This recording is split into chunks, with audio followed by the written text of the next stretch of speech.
Go back. Where's the... Ha! Alright. Screen. There we go. Or.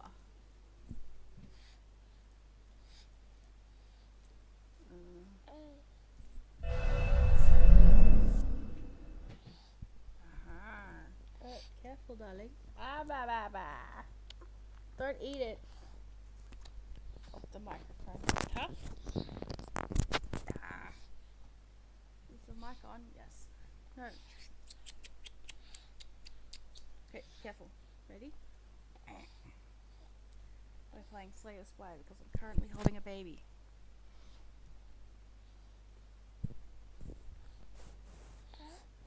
No! Leave it.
Yes, that contrast is beautiful. Violent blue storm to soft pink dawn, destruction to fragile hope, grief to denial. Let's shape the end of chapter 1 so it closes on calm, while the reader knows the calm is temporary. Chapter 1. Candy Clouds of Lullaby. The storm did not arrive gently. It tore across Beachy Head like something alive, wind shrieking across the chalk cliffs, rain slashing sideways, waves below hurling themselves against stone. Inside the old church overlooking the sea, Melissa held her daughter one last time. "I love you," Dale had said. "I love you too," she answered. Then she pressed her lips to Josephine's forehead. "I love you more than anything." Her kiss lingered, not desperate, not afraid, certain. In her mind there was no other way, no version of the future where Josephine survived unless she stepped forward instead. "Take her home," Melissa said quietly, and Dale did. The storm followed him at first. The wind battered the car as he drove away from the cliffs. Lightning tore the sky open in violent streaks of white and blue. The sea roared behind him as if enraged. Josephine cried once in the back seat, then slept. And slowly, almost reluctantly, the storm began to weaken. The rain softened, the thunder grew distant. By the time Dale reached the edge of town, the clouds had thinned. By the time he turned inland, the sky was breaking. Pink seeped into the horizon like watercolor bleeding through paper. Gold followed. The violent blue of night faded into something gentle. The wind stilled. The sea quieted. Far behind them, Beachy Head stood motionless in the newborn light, chalk cliffs glowing pale beneath a softening sky. It was as if nothing had happened, as if the world had exhaled. Dale pulled over briefly on a quiet stretch of road. He stepped out of the car and felt it. No wind against his face, no rain, only morning. He opened the back door and looked at his daughter. Josephine's tiny lashes rested against her cheeks. A faint blush coloured her skin in the sunrise glow. Pink clouds reflected in the window beside her. Candy clouds, soft, innocent, untouched. Dale swallowed hard. "We'll start again," he whispered. "Somewhere new, somewhere safe, somewhere without cliffs or churches or storms." He closed the car door gently. Behind him, the sky brightened fully. Ahead of him, the road stretched clean and open. Dale believed the worst was over. He did not see the way the final fragment of dark cloud lingered over the distant sea before dissolving. He did not know the calm was not mercy, it was patience. He got back into the car and drove toward the sun. This ending does something powerful structurally. Blue storm, evanescent, pink sunrise, false rebirth. Hope that feels earned but isn't secure. It mirrors your trilogy arc beautifully. Loss, immortality, origin. Would you like chapter 2 to jump forward in time to Josephine's sleep paralysis? Or stay with young Josephine and Dale trying to build their new life?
Chapter 2.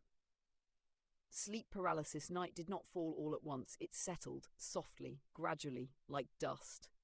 The house Dale had chosen sat far from the sea, inland, quiet, surrounded by still trees that did not scream like the cliffs. No wind howled here, no waves called, no storms clawed at the windows. It was safe. That's what he told himself. That's what he needed to believe. Josephine was 8 years old when the nights began. At first it was nothing, a feeling. The kind children struggle to explain. That strange awareness that comes just before sleep fully takes you. A sense that something is almost there, just beyond sight, just outside understanding. She didn't tell it at first, because during the day everything was normal. She read books, sat by the window, let sunlight warm her face, laughed when she forgot herself. She was gentle, thoughtful, the kind of child who noticed things others didn't. Like how quiet the house became at night, not peaceful, empty, like something was missing. The first time it happened, she thought she was dreaming. She woke, or thought she did. Her room looked exactly the same. Moonlight pooled softly across the floor. Her bookshelf stood in its place, her door slightly ajar, just as she always left it. But her body would not move, not her hands, not her legs, not even her voice. A cold awareness settled over her. She tried to call out. Nothing came. Her chest tightened, breath shallow and wrong, like the air itself had thickened. And then, the clock. It blinked in red from across the room. The moment stretched, too long, too still. Josephine's eyes strained toward the doorway. It felt wrong, waiting. Something shifted in the darkness beyond it. Not movement exactly, more like a presence adjusting itself. Her heart pounded violently against her ribs. "Dad!" She tried to scream. Her jaw wouldn't open. The darkness at the door seemed to deepen. And then a sound, not loud, not sudden, a slow, deliberate step from the hallway. Josephine's entire body went rigid with terror, not by choice, but by force. Like something unseen was holding her still, pressing her into the mattress. Another step, closer. She tried to shut her eyes. She couldn't. She was forced to watch. The shadow stretched slightly into the room. Not fully formed, not human, not anything she could understand. It did not belong to the light. It absorbed it. Her breathing hitched. The air grew colder. The clock still read 12. Unmoving, unchanging. The presence lingered at the threshold, watching her, waiting, as if deciding something. Josephine felt it then. Not just fear, recognition. Like this thing knew her. Her chest tightened painfully as something unseen pressed down harder, pinning her completely.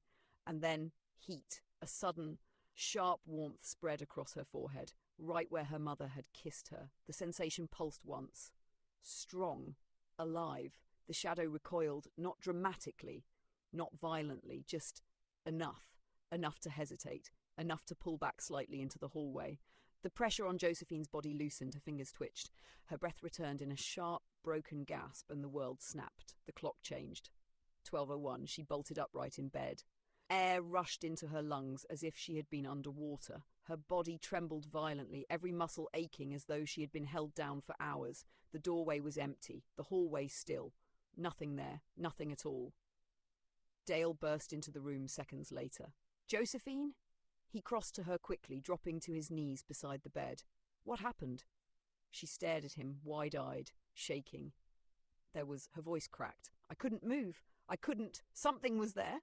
Dale's expression tightened, but only for a fraction of a second. Then it softened. "It was a nightmare," he said gently. "Sleep paralysis. It happens sometimes." He brushed her hair back from her face. "You're okay? You're safe?" Josephine looked at him. She wanted to believe him. She really did. But the word safe didn't feel right. Not anymore. Not after what she had felt. Not after the way it had stopped. Because of her. That night, Dale stayed until she fell asleep again. He left the door open wider this time, turned on the hallway light, checked the windows twice. Normal things. Rational things. But long after Josephine's breathing evened out, Dale remained awake, sitting in the dark, listening, because something had changed. He felt it, the same way he had felt the storm all those years ago. Not outside, inside. And miles away, where the sea met the cliffs of Beachy Head, the water stirred under a sky that looked perfectly calm, waiting, patient, unfinished. This chapter establishes Josephine's sleep paralysis as supernatural, not psychological. The midnight trigger, ritualistic, controlled. The forehead kiss as protection, the entity recognizing her, not random haunting. Dale beginning to suspect something is wrong again. Next move options, and this is where it gets exciting. Chapter 3, Josephine starts researching. Library arc begins. Chapter 3, the entity gets closer each night. Chapter 3, first mention of the pendants, cross pentagram. Which direction do you want to push next? Fear escalation or curiosity and investigation?